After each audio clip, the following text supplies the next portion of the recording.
अस्सलाम वालेकुम पुत्र। वालेकुम अस्सलाम बाबा।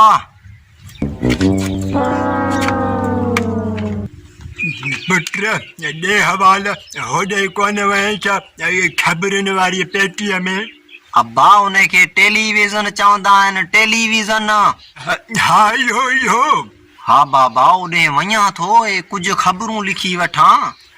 पुत्र ही मथे ते छा खारो रखियो वेठो आहे छा? न बाबा, ही टोपी आहे, टोपी। अच्छा पुत्र इहा ॻच त ॿध न ॻिचीअ में। न बाबा, इनखे ॻट न, इनखे टाई चवंदा आहिनि, टाई। सम्झी वई बाबा? हल बाबा छॾ इन ॻाल्हि खे, मूंखे बि त कुझु ख़बरूं ॿुधाए नी।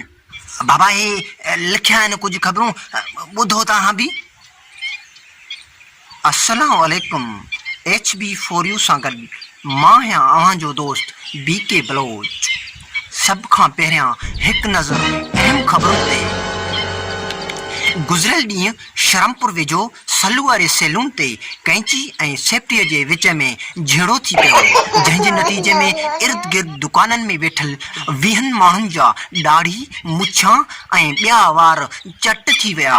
एतिरे में सिपाही बदनो ख़ान पहुची सेफ्टी ऐं कैंचीअ खे गिरफ़्तार करे लाकअप करे छॾियो।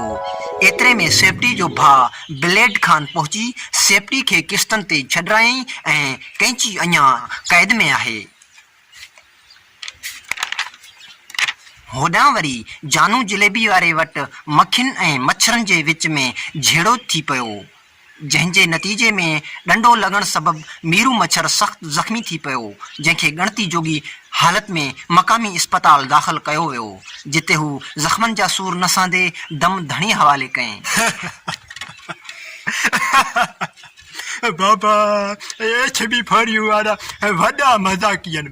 कसम ख़ुदा जो तव्हां खे बि मुंहिंजी गुज़ारिश आहे त HB4U चैनल खे सब्सक्राइब कयो ऐं घंटीअ जे बटण खे ज़रूरु हणिजो।